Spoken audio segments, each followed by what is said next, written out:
मुख्यमंत्री देवेंद्र फडणवीस आज बिहारच्या दौऱ्यावर. फडणवीस बिहार निवडणुकांच्या प्रचारामध्ये घेणार सहभाग. काही उमेदवारांचे नामांकन अर्ज भरण्यासाठी फडणवीस उपस्थित असतील.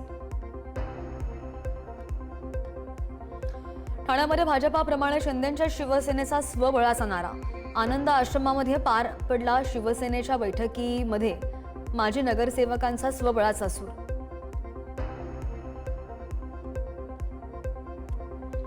सिंधुदुर्गमध्ये भाजपचा स्वबळाचा नारा. सिंधुदुर्ग जिल्हा परिषदेवर भाजपचाच अध्यक्ष असेल. भाजपच्या मनीष दळवींचा दावा. मनीष दळवींच्या वक्तव्यामुळे शिंदेंच्या शिवसेनेमध्ये नाराजी.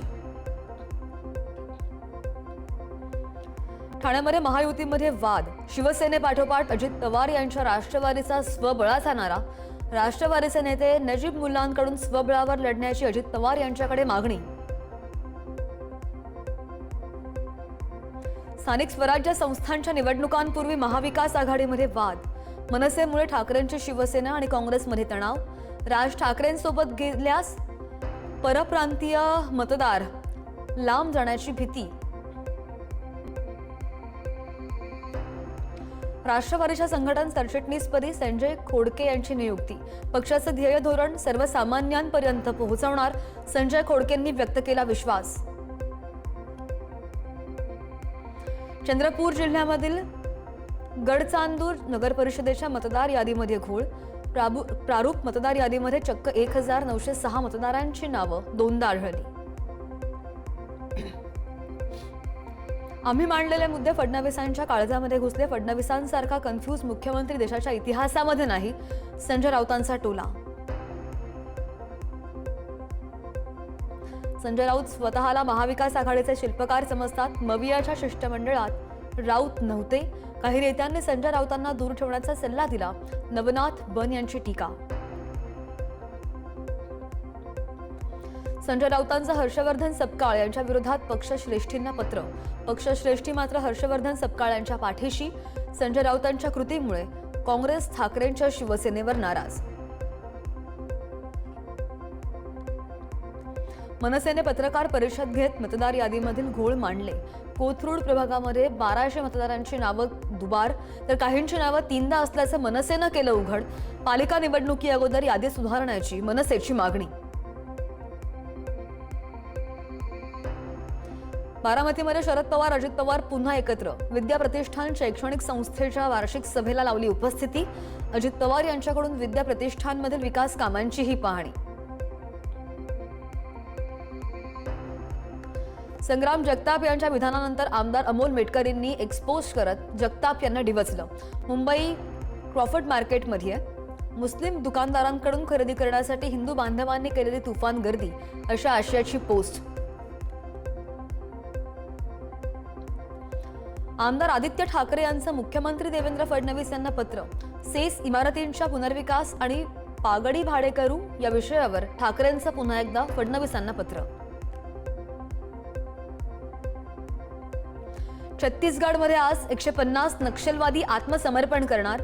मुख्यमंत्री विष्णुदेव साय आणि उपमुख्यमंत्री विजय शर्मा यांच्यासमोर करणार आत्मसमर्पण.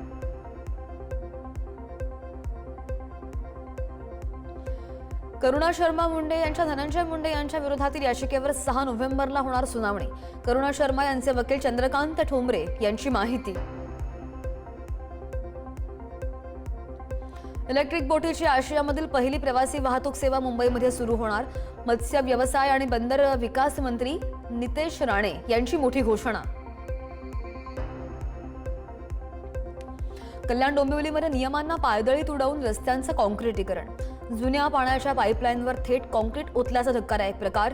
काम न थांबवल्यास रस्त्यावर उतरण्याचा नागरिक करतायत इशारा.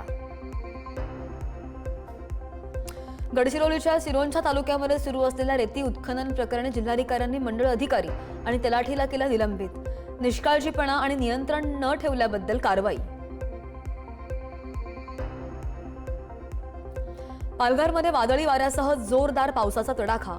अचानक आलेल्या पावसामुळे घरांच्या छपरांचं आणि विद्युत तारांचं सुद्धा मोठं नुकसान. भिवंडीमध्ये अचानक आलेल्या पावसामुळे बाजारपेठांमध्ये साचलं पाणी. 1 ते 1.5 फूट पाणी साचलं आणि त्यामुळे नागरिकांची उडाली तारांबळ. नागरिकांना करावा लागला पाण्यामधून प्रवास. भिवंडी शहरामध्ये पावसाची दमदार हजेरी, ढगांच्या गडगडाटासह पावसाची दमदार हजेरी. अचानक आलेल्या पावसाने नागरिकांची उडाली तारांबळ. ठाण्यामध्ये ढगांच्या गडगडाटासह जोरदार पाऊस. अचानक आलेल्या पावसामुळे ठाणेकरांची उडाली तारांबळ. पावसामुळे उकाड्यापासून ठाणेकरांना काहीसा दिलासा.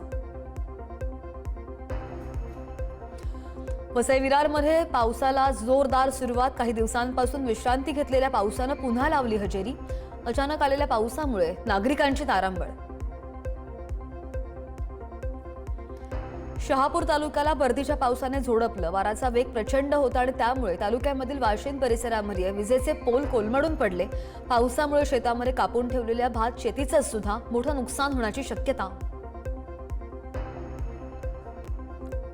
कल्याणमध्ये प्रदीर्घ विश्रांतीनंतर पुन्हा एकदा जोरदार पावसाची हजेरी.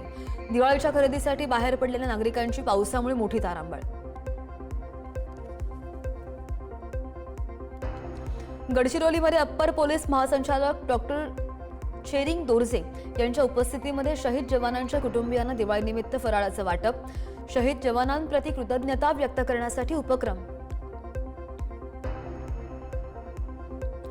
भंडाऱ्यामध्ये कारधा येथून मांडवीपर्यंत विद्यार्थ्यांना घेऊन जाणारी स्कूल व्हॅन उलटली. अपघात झाला. या अपघातामध्ये 10 विद्यार्थी जखमी. कारधा ते करडीपर्यंतच्या रस्त्याची दुरावस्था झाली आणि त्यामुळे वारंवार घडतायत अपघाताच्या घटना. भिवंडी कल्याण मार्गावरील टेमघर परिसरामध्ये साईबाबा मंदिराजवळ खड्ड्यांमुळे भीषण अपघात. या अपघातामध्ये 19 वर्षीय मुलाचा जागीच मृत्यू. मुंबई महापालिका निवडणुकांसाठी रिपब्लिकन पार्टी ऑफ इंडियानं प्रचाराचा नारळ फोडला. अंधेरी पूर्व येथील कार्यालयाच्या उद्घाटनाप्रसंगी रामदास आठवले यांच्याकडून उमेदवारांच्या नावाची केली घोषणा. नागपूरमध्ये मोरारजी टेक्सटाईल मिलच्या कामगारांचं मुख्यमंत्री निवासाकडे पगाराची भीक मागण्यासाठी भीक मागो आंदोलन. दिवाळी तोंडावर असताना पगार थकला आणि त्यामुळे कामगार अडचणीत. बीडमधील माजलगाव इथं महादेव कोळी समाजाच्या कार्यकर्त्यांचं मुंडन आंदोलन. उपविभागीय कार्यालयामधून जात प्रमाणपत्र वितरित करण्यासाठी मोठा विलंब लागतोय आणि त्यामुळे समाज आक्रमक. भिवंडी महानगरपालिका मुख्यालयाबाहेर अंगणवाडी सेविकांचं धरणे आंदोलन. अंगणवाडी सेविकांना शासकीय कर्मचारी दर्जा मिळावा, दिवाळीचा अनुग्रह म्हणून 5,000 रुपये मिळावेत यांसह विविध मागण्यांसाठी आंदोलन. पुण्याच्या इंदापूर बाजारपेठेमध्ये दिवाळीची लगबग. बाजारपेठ रंगीबेरंगी फुलांनी आणि रोषणाईने सजली. कंदील, रांगोळी, सुगंधी उटणं आणि पणत्यांनी सुद्धा सजल्याचं पाहायला मिळतंय. हिंगोलीमध्ये गुरं चोरणारी टोळी पकडली गेली. स्थानिक गुन्हे शाखेने कारवाई केलेली आहे. 4 लाखाच्या मुद्देमालासह 3 चोरट्यांना घेतलं ताब्यात. यवतमाळ शहरामध्ये 23 वर्षीय तरुणाची हत्या. जुन्या वादामधून धारदार शस्त्रानं वार करून हत्या. 24 तासांमध्ये 2 खुनाच्या घटनांनी यवतमाळ शहर हादरून गेलं. मुंबईमध्ये अंमली पदार्थ विरोधी कक्षाची मोठी कारवाई. 162 किलोग्रॅम वजनाचे अंमली पदार्थ जप्त. 2025 मधील दुसरी सर्वात मोठी कारवाई. 10 लाखांच्या नकली सोन्याच्या व्यवहारामध्ये फसवणूक करणारा आरोपी गुजरातमधून अटक. अंबरनाथ पोलिसांच्या दक्षतेमुळे नकली सोन्याच्या व्यवहाराचा पर्दाफाश.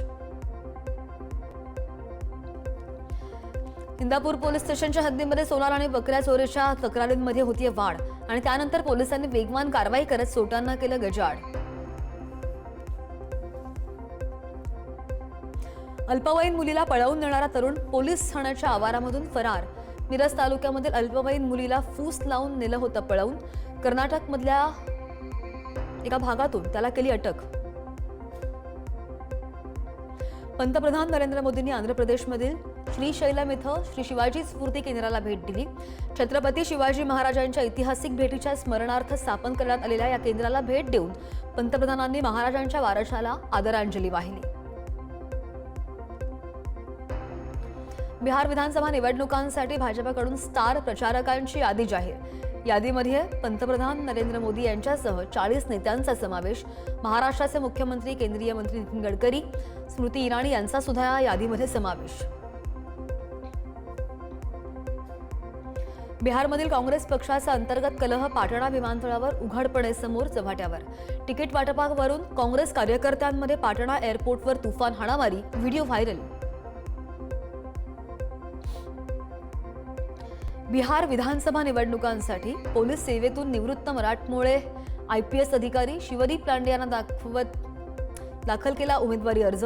मुंगेर आणि अररिया या 2 मतदारसंघांमध्ये शिवदीप लांडे लढवणार निवडणूक. भाजपा, JDU आणि बिहारमधील लहान पक्षांनी उमेदवारांची घोषणा केली आणि त्यानंतर काही उमेदवारांना मोठा धक्का. तिकीट नाकारल्यानंतर LJP नेते अभय सिंग रडतानाचा व्हिडिओ व्हायरल.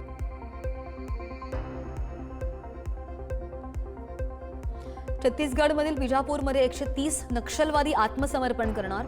अमित शहा यांच्या उपस्थितीमध्ये नक्षलवादी शस्त्र खाली ठेवणार. मुख्यमंत्री विष्णुदेव साई हे देखील उपस्थित असतील. ओडिशामध्ये पैशांसाठी 24 वर्ष तरुणानं स्वीकारला नक्षलवाद.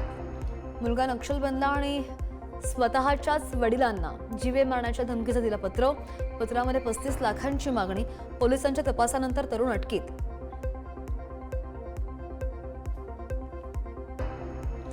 दिवाळीपूर्वीच दिल्लीमधील प्रदूषणामध्ये वाढ. दिल्लीमधील 5 भागांमध्ये प्रदूषण पातळी म्हणजेच AQI 300 पेक्षा जास्त. Anand Vihar, North Campus, Mathura Road, Dwarka आणि वजीरपूर या भागांमध्ये प्रदूषण जास्त प्रमाणात. राज्यसभा सदस्या आणि समाजसेविका सुधा मूर्ती यांनी कर्नाटक सरकारच्या जातनिहाय सर्वेक्षणात सहभागी होण्यास नकार दिलाय.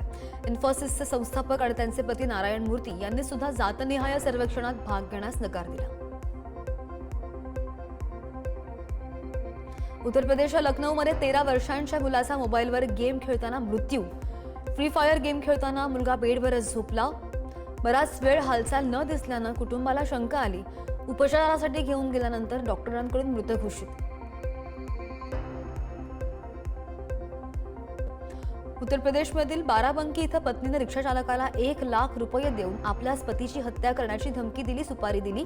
मात्र वडिलांना आईनं संपवल्याचं मुलाकडून उघड. बाजाच्या प्रेमामध्ये घेतला नवऱ्याचा जीव. बंगळुरूमध्ये पत्नीला भूल देऊन मारल्याप्रकरणी डॉक्टरला अटक. व्हिक्टोरिया हॉस्पिटलमधील 31 वर्षीय डॉक्टर महेंद्र रेड्डी यांना पत्नी डॉक्टर कृतिका M. रेड्डी यांच्या हत्येप्रकरणी अटक. राजस्थानमधील बालोत्रा इथं ट्रेलर आणि स्कॉर्पिओची समोरासमोर धडक. अपघात झालेला आहे.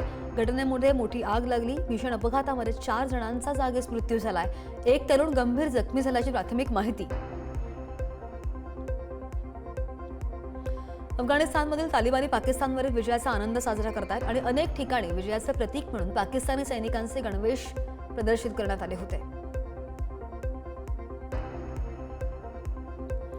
तालिबानचे निर्णय दिल्लीमध्ये घेतले जात आहेत आणि अफगाणिस्तान भारतासाठी प्रॉक्सी युद्ध लढत असल्याचा पाकिस्तानचे संरक्षण मंत्री ख्वाजा आसिफ यांचा आरोप.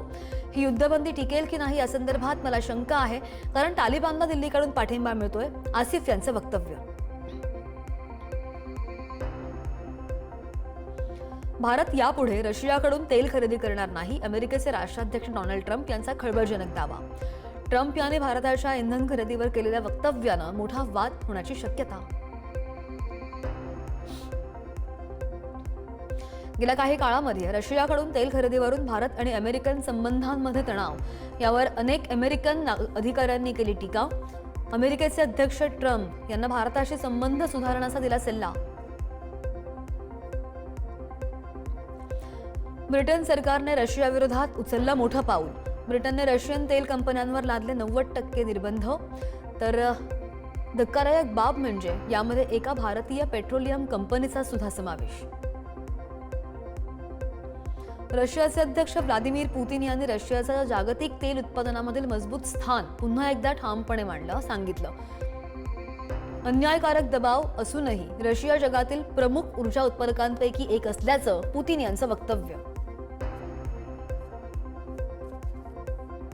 जागतिक व्यापार संघटनेकडे चीननं भारताविरोधात दाखल केली तक्रार.